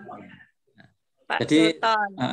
Saya perlu informasikan juga Pak Das, mungkin Pak Das dengan kita bisa berkolaborasi ya. Kalau MP Kota Malang, Kimia, Das Yanto dan kawan-kawan.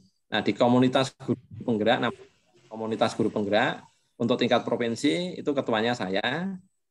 Kemudian sekretarisnya itu Bu Agnes Yuni Pujiastuti, bendahara saya Bu Luh, ya. Bu Luh, anggota-anggota saya, teman-teman yang lain, ya itu anggota saya itu. Tapi kalau untuk Kota Malang itu komunitas guru penggeraknya itu Pak Saiful Arif. Ya, sekarang dia sudah diangkat jadi kepala sekolah di SMP 17. Nah, saya sekretarisnya kalau di Kota Malang. Ya, kalau di provinsi kemarin Bu Suhartati dengan Bu Dia menunjuk saya untuk itu. Kemudian dengan Bu Agnes sekretaris saya dan juga Bu Luh bendahara saya. Nah, nanti kita berkolaborasi Pak Das. Bukan berarti saya keluar dari MGMP Kimia loh, enggak loh ya. Saya tetap loh ya. Saya bagian dari MGMP Kimia. Ya. Saya bagian dari MGMP Kimia. Baik. Matur nuwun sangat Pak Lili. Luar biasa. Pak, sami-sami.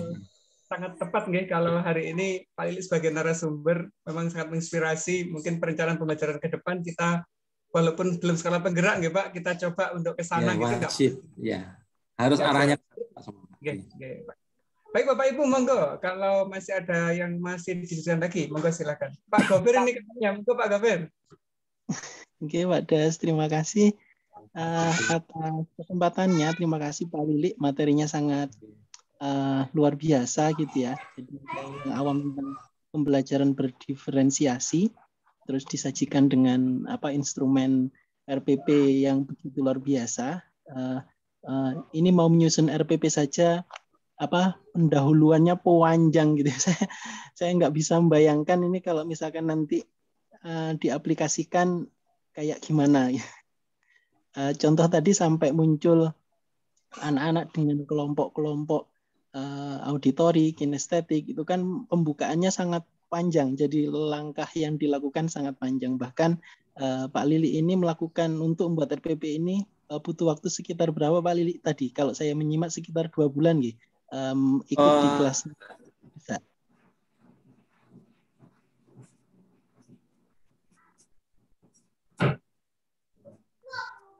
Bukan 2 bulan, Pak.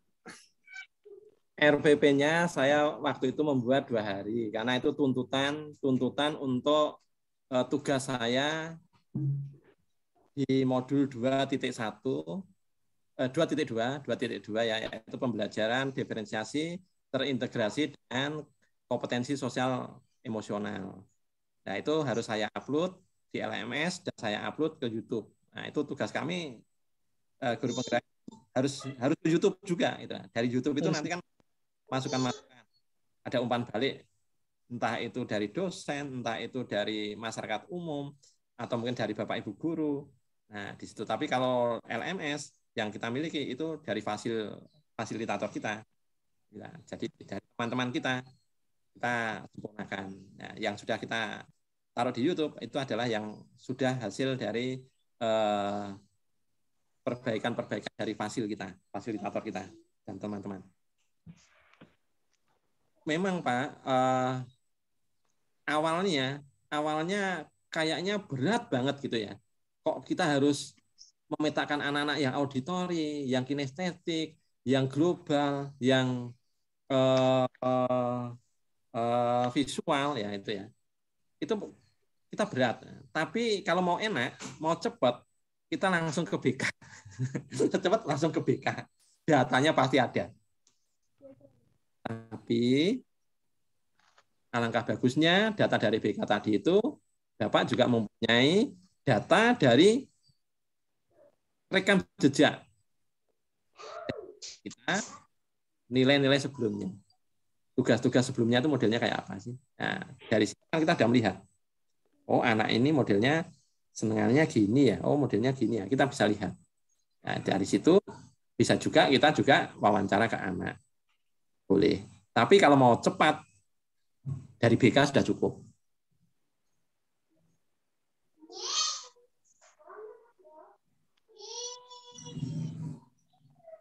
Baik, Pak Gofir, mungkin bisa dilanjut lagi Pak. Bagaimana Pak Gofir? Baik, terima kasih Pak untuk saran untuk mengambil data tadi ya, salah satunya mungkin dari BK. Tapi saya lihat tadi juga Bapak melakukan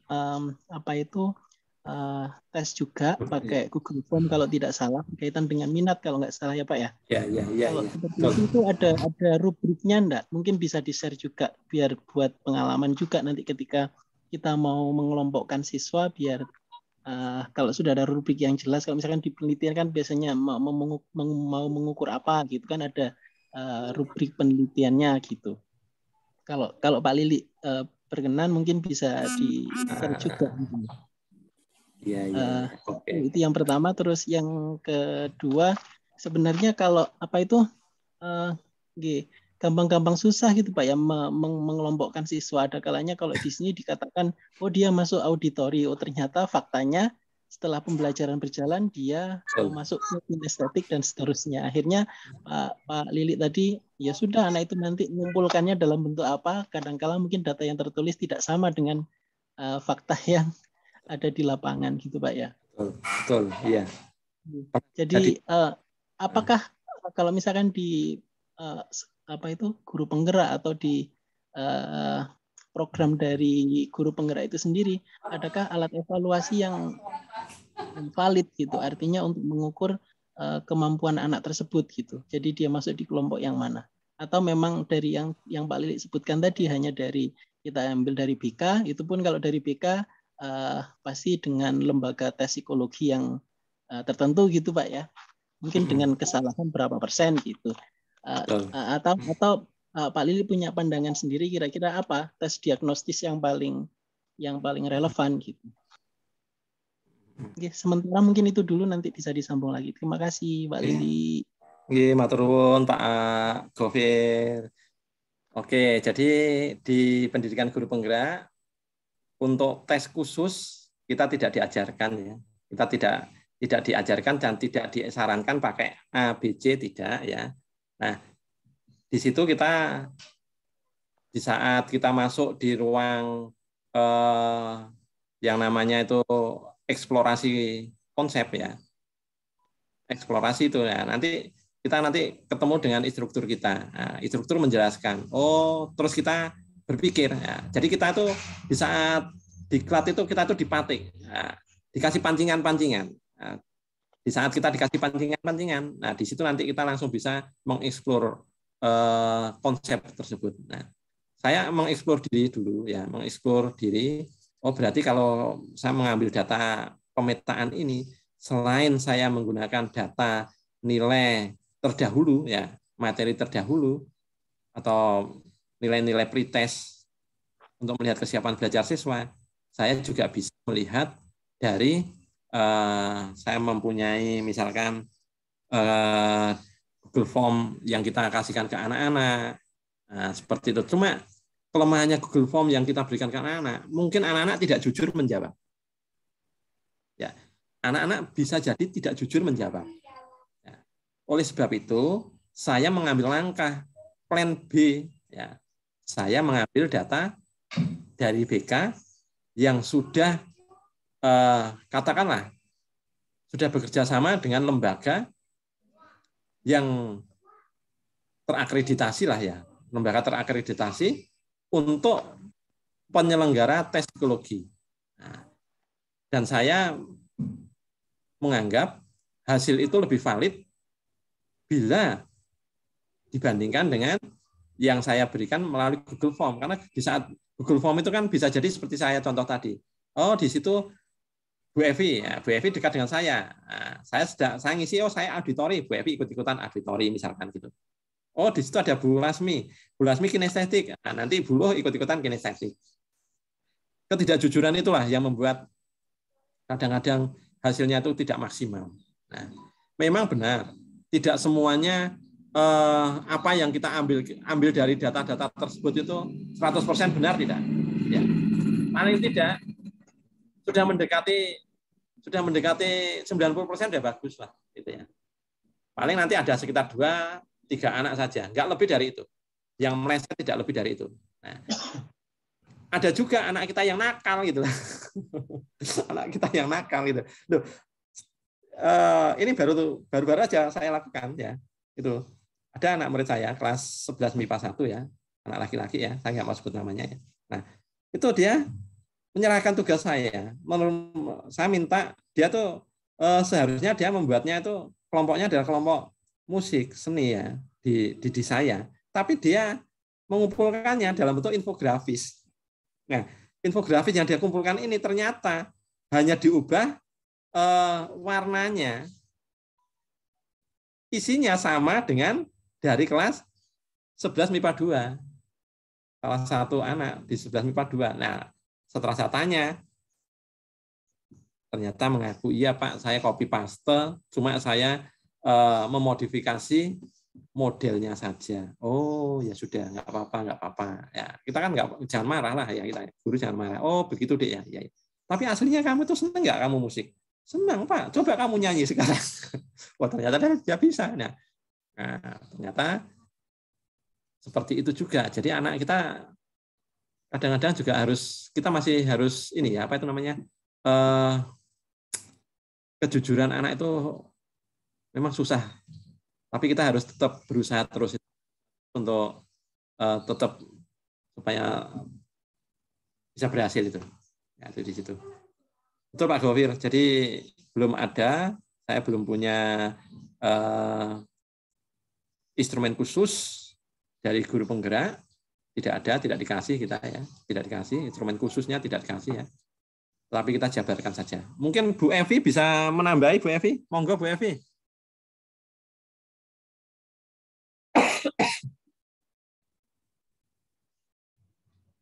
Bu Evi enggak ada itu ya. Bu Evi sambil rapat tadi katanya Pak. Oh, sambil rapat ya, iya. Ibu Loh enggak ada ya? Nggih. Enggak ada kayaknya Pak. Enggak ada ya, soalnya hamil muda, dia lagi hamil muda. Nggih. Baik Bapak Ibu, sambil tunggu pertanyaan selanjutnya, Bapak Ibu sambil minta tolong mengisi daftar hadir yang sudah kami kirimkan di menu chat. Kemudian gini Pak, ada pertanyaan dari Bu Deniwati di menu chat Pak. Apakah aplikasi untuk penentuan gaya belajar, misalnya Aku Pintar, bisa digunakan sebagai studi awal penentuan gaya belajar siswa? Itu Pak pertanyaannya. Boleh. Jawabannya boleh. Baik. Terima kasih. Baik Bapak Ibu. Seperti Google Form-nya Pak Das juga boleh. Yang di RPP ini Pak. Iya, itu juga boleh. Oke, siap. Itu boleh, Pak. Buat Pak. Kalau RPP-nya Pak Das itu kalau dibuka itu banyak isinya loh. Oke. Satu lembar. Banyak rahasia Pak di situ Pak. Kalau dibuka berlembar-lembar itu ya. Lengkap banget Pak itu Pak, lengkap banget. Jadi Pak Das bagus itu, inovasi RPP-nya sudah bagus. Jadi diferensiasi ini sudah bagus Pak itu Pak. Kreasinya juga sudah oke. Cuma nanti penajamannya di gaya belajar Pak. Gaya belajar itu penajamannya nanti ke sana. Oke. Itu kami Pak, standarisasi dari sekolah, jadi template-nya seperti itu. Bagus.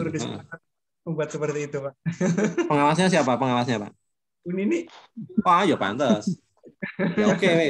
Ya. Bu Nini ya. Karena Bu Nini ini dia asesornya guru penggerak dan penggerak ya.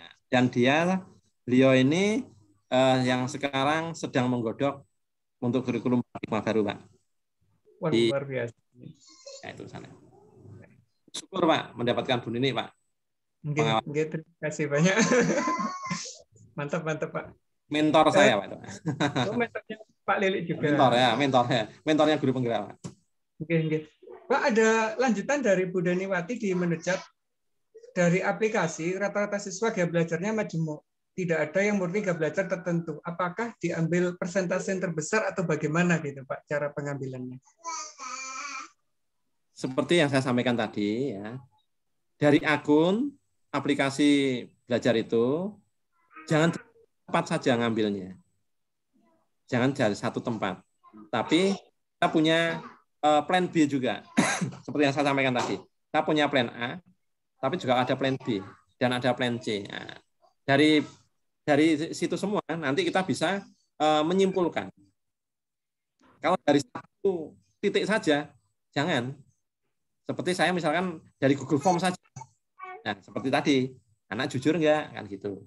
Oleh sebab itu saya juga harus melihat dari data hasil belajar sebelumnya. Plus data dari BK. Nah, data dari BK itu hal yang penting. Hal yang sangat penting sekali. Jadi, usahakan Bapak Ibu guru dari sekarang harus lebih banyak dekat dengan guru BK. Supaya kita bisa minta datanya itu mudah gitu loh ya. Kan ada juga guru BK yang susah dimintai data. Nanti dulu gitu susah. Lupa. Gitu. Kalau saya pepet terus Pak, guru BK saya pepet terus. Oke, siap. Terima kasih Pak Lili atas jawabannya. Pak Lili, ini ada yang izin untuk mengakses RPP panjenengan dos pundi? Boleh. Apakah bisa share? Baik. Boleh. Baik. Boleh. Kami mencat juga nggih Pak habis ini. Boleh. Nggih. Baik Bapak Ibu, monggo kalau misalkan masih ada pertanyaan, mumpung kita masih ada waktu beberapa menit lagi karena jam 12 Pak Lili harus jangan jam 12-nya. Jam 12 saya udah di sana. Enggak, jam 12 harus di sana. Monggo Bapak Ibu. Saya nyambung lagi pada boleh ya? Satu lagi nggih Pak Lili nggih. Terakhir nggih menika nggih. Nggih. Saya nyambung lagi Pak Das nggih, boleh? Ya, monggo Pak. Satu Monggo terakhir Pak Gofir, monggo. Nggih, saya kok tertarik ini dengan Pak, kalau misalkan tadi di setiap pengelompokan siswa itu kan tugasnya bergantung pada modalitas belajarnya. Contoh tadi yang kinestetik dengan auditori kan beda-beda. Apakah tidak ada seperti misalkan kesenjangan di siswa? Pak, di saya tugasnya lebih berat daripada kamu. Atau misalkan yang ini harus buat podcast, kalau kamu hanya cuma menulis saja kayak gitu. Itu muncul enggak Pak di pengalaman pembelajaran yang dilakukan oleh Pak Lili? Itu yang pertama. Terus yang kedua saya nyambung juga. Kalau misalkan di awal tahun pembelajaran gitu Pak ya, misalkan saya mau mengajar kelas 10 SMA, misalkan saya membuat RPP berdiferensiasi seperti ini, maka saya harus dapat data dari BK tadi salah satunya. Terus saya juga harus melakukan tes, ada kontrak belajar macam-macam kayak itu tadi. Kira-kira apakah dari awal pertemuan itu sudah bisa langsung saya menggunakan RPP berdiferensiasi? Mohon tips and tricksnya gitu Pak ya, sehingga atau ini ya, semua materi, semua topik misalkan di kelas 10 gitu harus ber-RPP berdiferensiasi nantinya. Nah, tuh. Terima kasih Pak Lili atas jawabannya. Oke, matur nuwun Pak Gofir. Kesenjangan. Yang pertama kan adakah kesenjangan ya? Sepintas saya lihat tidak ada Pak. Karena apa? Karena kan itu kan anak itu kan berdasarkan ini. Kan di saat saya sudah rekap, saya petakan, terus saya lempar ke anak-anak. Nah, artinya itu saya perlihatkan ke anak-anak. Nah, ini pemetaan yang saya lakukan. 30 sekian siswa, sekian masuk di kategori A, kategori B. Nah, gimana ini? Sudah benar belum? Ya, sudah benar belum? Nah, karena anak-anak saya berikan dulu ke anak-anak. Oh sudah, nanti tugasnya yang bagian ini, nanti seperti ini, sesuai dengan kamu. Bisa juga, misalkan saja, kamu nggak suka podcast, tapi saya senangnya video Pak, monggo nggak apa-apa. Jadi tidak harus podcast semua, enggak. Misalkan yang auditori enggak semuanya itu. Jadi itu sudah dengan sendirinya anak langsung mengerjakan. Apalagi kan anak-anak ini kan anak-anak SMP mudah bila dibandingkan dengan anak-anak SMP atau SD, agak susah. Kalau anak SMP, kalau anak SMA kan sudah dewasa. Jadi anak-anak sudah mengerti itu ya. Nah, kemudian Pak Gofir, untuk kelas 10. Untuk kelas 10 apakah langsung mulai pembelajarannya diferensiasi? Ya, di awal tentunya saya tidak lakukan ya. Tentu saya tidak lakukan karena saya belum punya data apa-apa. Belum punya data apa-apa, belum tahu saya. Saya lakukan pembelajaran biasa dulu ya, untuk mendapatkan data. Untuk mendapatkan data anak. Apakah anak ini masuk ke golongan auditori, kinestetik atau visual. Nah, setelah itu baru saya lakukan pembelajaran diferensiasi. Nah, ke depan semua pembelajaran itu harusnya diferensiasi, Pak. Diharapkan semuanya diferensiasi semua. Dan nanti ke depan akan semua arahnya diferensiasi. Lebih enak kalau kita melakukan diferensiasi, pembelajaran diferensiasi itu berkolaborasi dengan mapel yang lain, Pak. Saya pernah lakukan itu di SMA Negeri 2. Waktu itu saya masih di SMA Negeri 2. Saya lakukan kolaborasi dengan 3 mata. Bentar.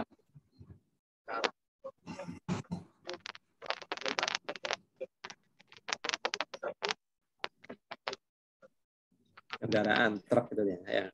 Saya lakukan dengan 3 mapel, Pak. Guru mapel yang berbeda.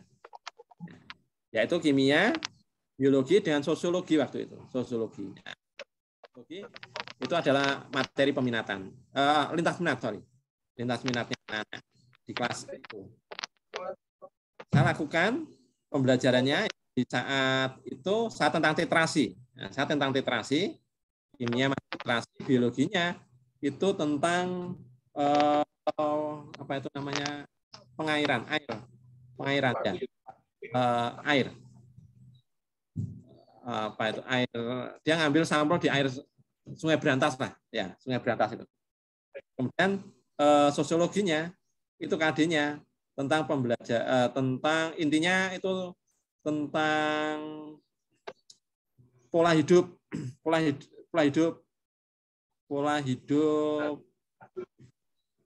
masyarakat. Nah, pola hidup masyarakat di pesisir itu. Nah, seperti itu.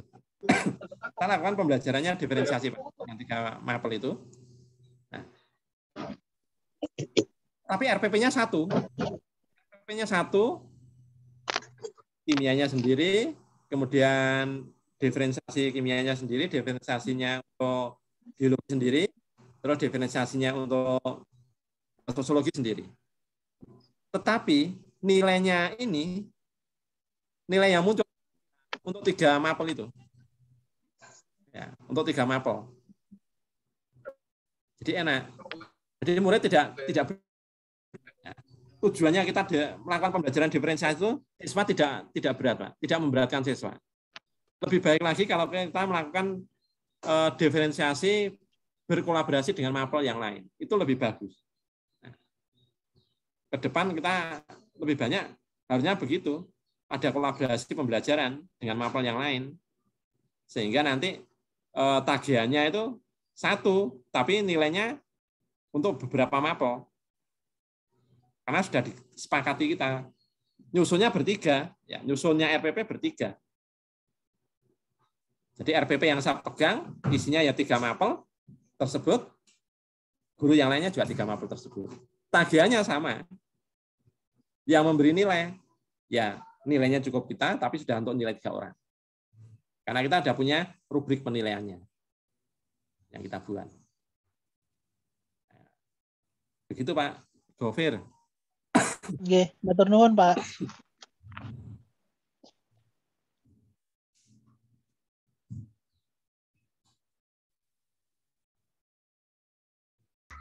Pak Lili, mohon maaf, ini masih ada 1 pertanyaan das pundi, Pak. Ya, nggak apa-apa. Pak, apakah sebagai guru kimia kita harus melakukan survei gaya belajar siswa gitu, Pak? Maksudnya gimana Pak Das? Itu kan ada gaya belajar yang auditori dan sebagainya itu loh Pak. Apakah sebagai guru kimia kita harus melakukan survei itu ke anak-anak? Kalau kita tidak melakukan survei itu atau kita tidak mempunyai data itu, maka kita nggak bisa memastikan produknya anak itu nanti arahnya kemana.